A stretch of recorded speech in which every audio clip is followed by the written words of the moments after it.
Hey everybody, thanks so much for tuning back in. I just want to give you all a quick video on fall fishing and a way to simplify it.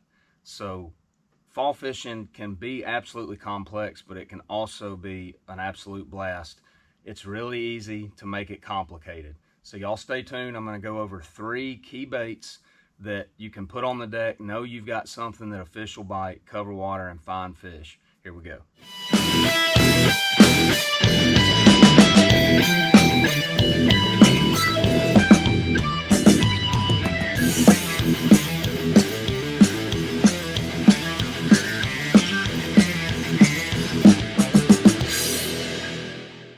All right, so first I think we need to understand the fall transition and what I believe is something that the fish do, or at least the vast majority of a population of fish in the lake, especially in the south and the southeast, Tennessee River where I live.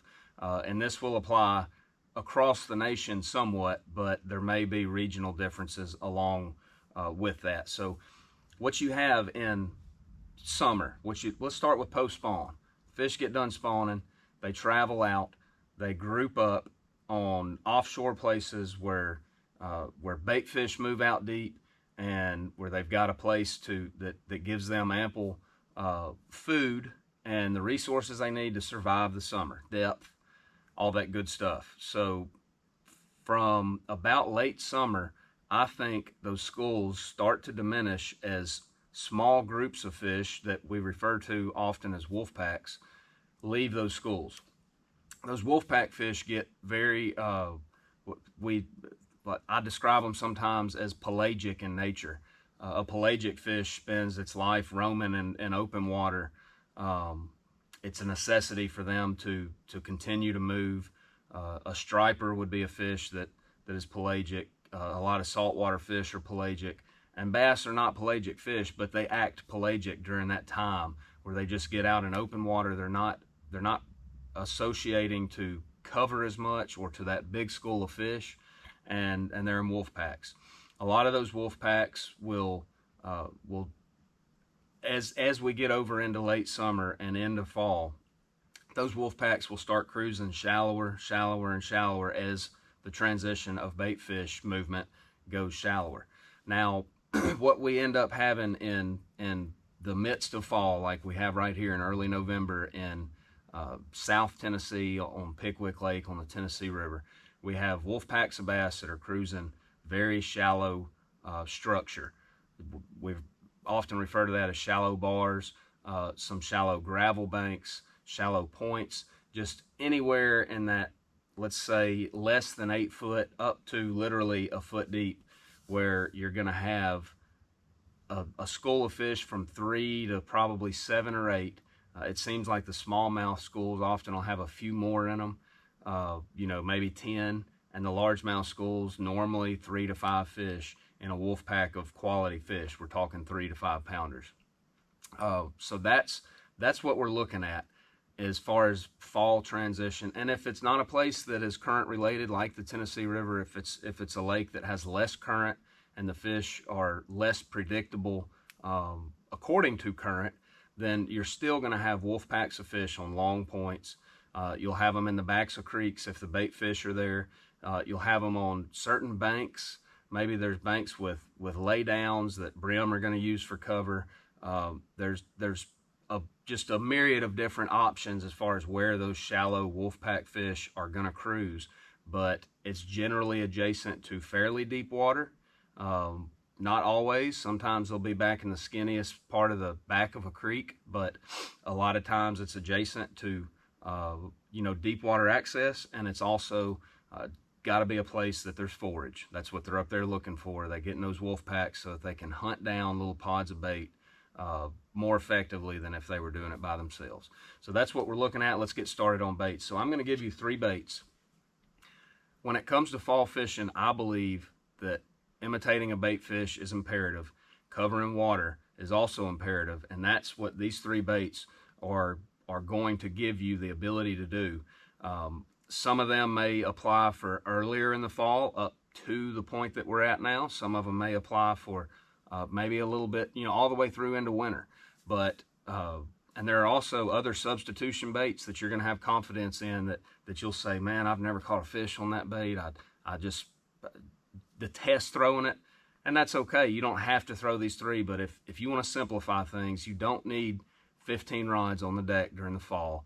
I'm going to give you 3 that you can put up there. Know you've got a bait that a fish will bite. Go cover water. Go run into those wolf packs of fish. Start learning exactly when and where they're pulling up to feed and those locations that they're using, and catch more bass. Bait number 1, a walking topwater. Absolutely love that bait. And you might be thinking, November, like the leaves are changing, I'm out hunting deer, duck season starts soon, how in the world do you catch them on a topwater? Right now on the Tennessee River, the water temperature is around 70 degrees. It's every year I catch fish well into November on a topwater, but especially this year, we've had a really mild transition into fall, and we've got 70-degree water temperature. So, I mean, that's what you are normally looking at in late April, mid to late April. So, as the water warms in the spring. So, absolutely, topwater is a killer deal, and that doesn't just apply to this year. I will catch them on this topwater down to roughly 60 degrees. I'll catch them on a popping topwater even lower than that, but generally I'm switching over to some rattle baits, things that are subsurface. But right now, a walking bait is absolutely killer. Now this one is one that I particularly love just because it has a really subtle walk. It's the Azuma Z-Dog from Profound Outdoors. You can see this one just tore up, teeth marks all over it.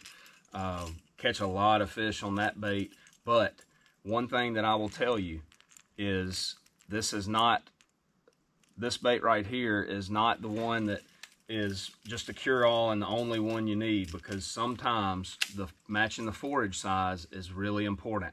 This is one that I always start out with or have on, but when I recognize that maybe there's some bigger forage, big gizzard shad, especially on the Tennessee River, then I will absolutely upsize to something like a head and spook or a big pencil popper, something that almost looks more saltwater, just a evergreen shower blows, something that makes a lot of commotion and has a big profile. And I've absolutely seen the time that the fish were much more partial to a larger bait, but I've also seen the time, especially on those days that you don't have as much wind, maybe you've got sun, you don't have those really gray, just what I consider a great fish catching day in the South. On those, if you don't have that kind of conditions, you'll get more bites on this Z-Dog. But a walking topwater, you can cast it a mile, you can cover water with it, and it resembles exactly what those shallow fish are looking for, and that's a gizzard shad or a threadfin shad that's fleeing on the surface. So that is a killer bait. Fish it all the way down to 60-degree water temps. Just slow it down as the water gets colder. 70 degrees, I'm probably fishing it, speeding it up a little bit and then slowing it down. Any higher than that, I got a good steady pace with it. When we get down to 65, 62 degrees, I'm getting to where I'm just walking that bait slow. I like to throw it on a 7.3 medium heavy cranking model rod, and I put that with 30-pound Sunline SX1 braid and a 15-pound monofilament leader. That leader just helps me work that bait better.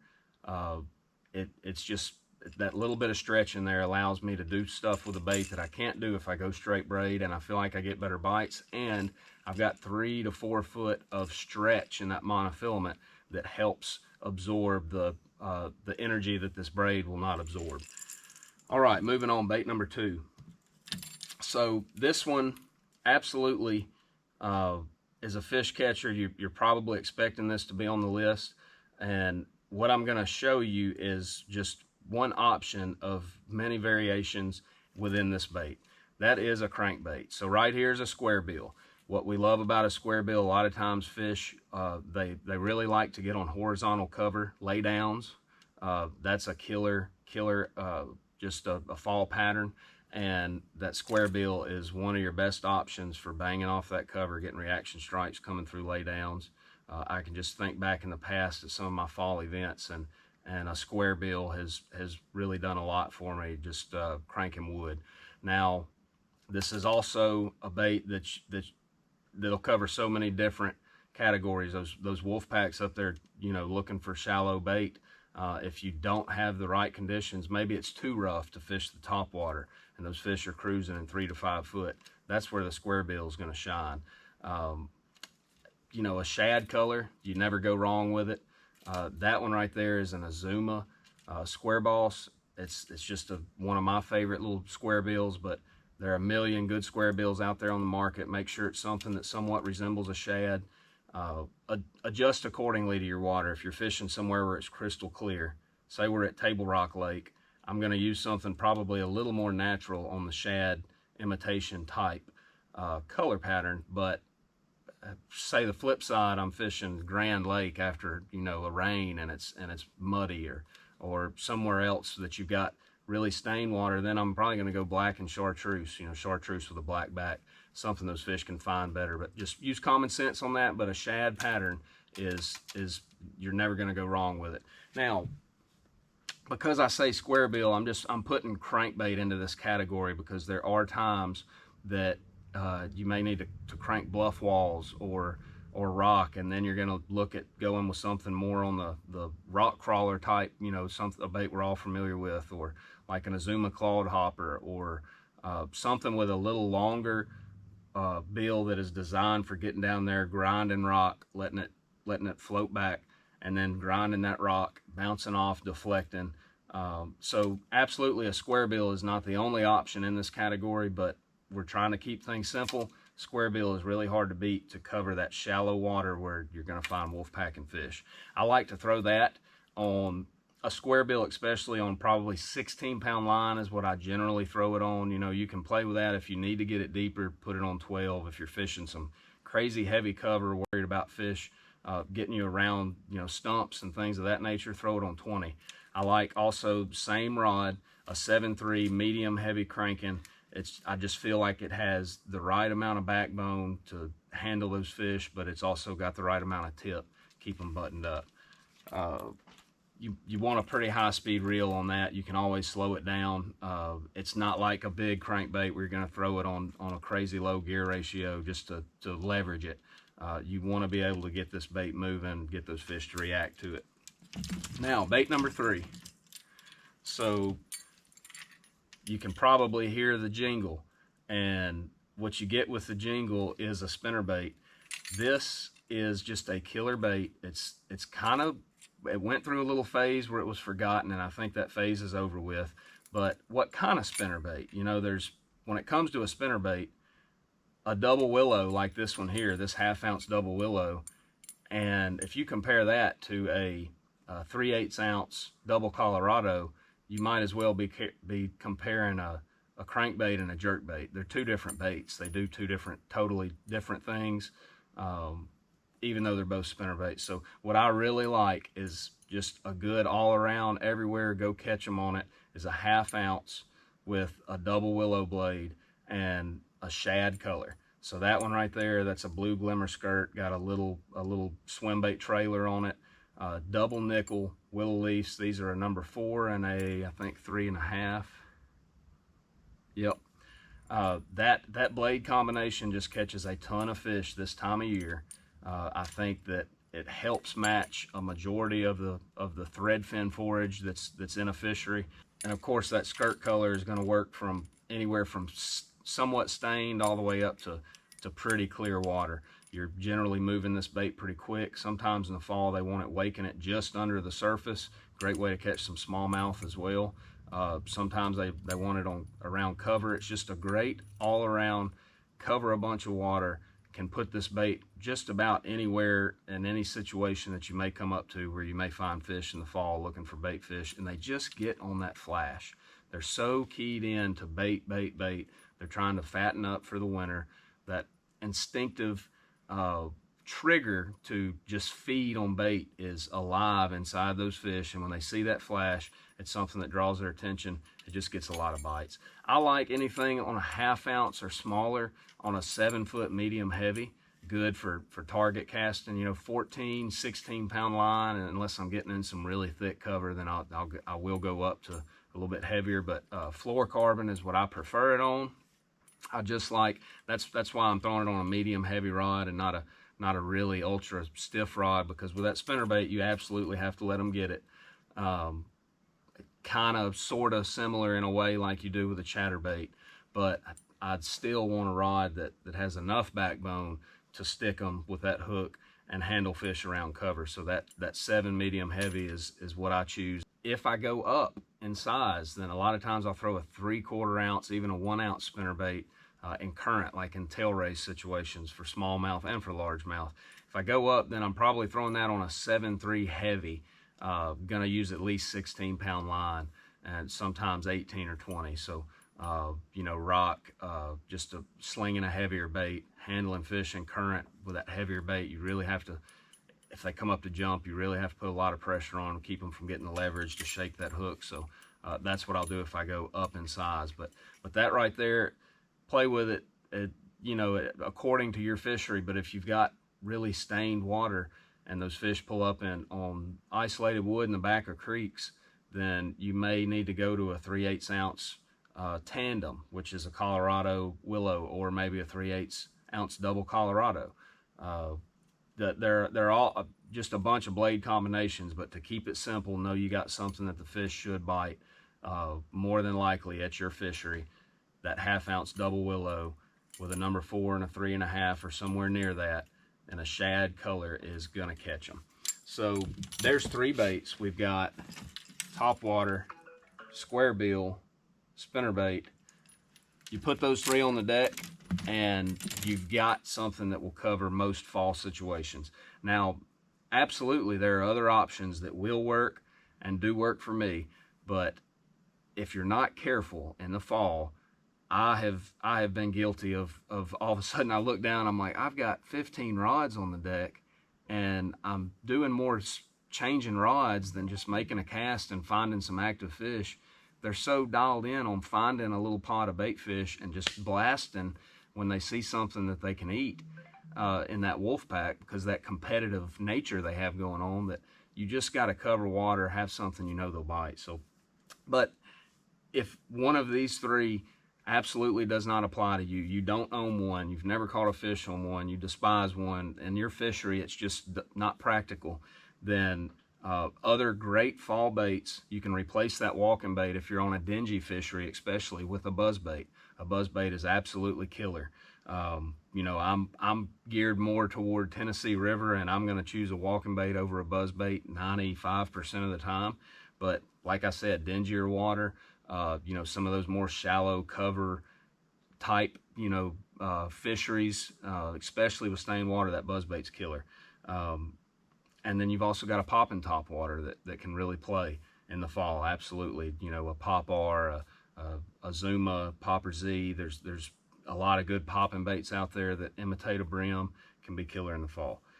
As far as the crankbait goes, you know, a lipless crankbait is something that will play in the fall. But for me, I catch more fish on a crankbait with a bill on it, a square bill, or a little something like an Azuma Z-Boss 6 or the Rapala DT6, something along that line, a little slender, you know, something that has maybe some flatter sides. Those catch me more fish than a lipless bait in the fall. But when we get around to spring, that's when we start, when we go through winter and then start that slow, gradual spring warm-up, that's when, to me, the trap really shines. But it can absolutely be a player in the fall as well. The spinnerbait can be replaced with a chatterbait, depending on if you're fishing vegetation that the spinnerbait's not practical for, or maybe there's a lot of different factors there that could mean that you would replace that spinnerbait with a chatterbait. And then a jig is also a great fall bait for a follow-up, but I just feel that the jig absolutely does not carry the weight that these baits do, because you cover water, they imitate a bait fish. But a lot of times I'm gonna have a jig on the deck just in case one misses a topwater. You know, I see a fish roll on something and it's up near cover, and I just can't get a square bill up there and let that fish have time to move from the cover and eat it. So a jig is absolutely another option. So guys, I hope that just helps simplify things. Don't overcomplicate fall fishing. You need to cover water, you need to be around bait, and you need to give have some baits that you have confidence in and give yourself a chance to run into those wolf packs of fish. When you do, fall fishing is absolutely one of the most fun things you can do. You might see fish coming up schooling, chasing bait. You might catch multiple fish just back to back cast. It's really a lot of fun. So take these 3 baits, go out there, catch you some fish this fall, and make sure and comment, like, and share. Guys, I really want to get to 2,000 subscribers by the end of the year. I'm pretty close, and please help me out with that. Next year, I've got a lot of I'm anticipating some really cool stuff coming. I don't want y'all to miss out on that. So please subscribe. Thank y'all so much for watching, and we'll see you around the corner.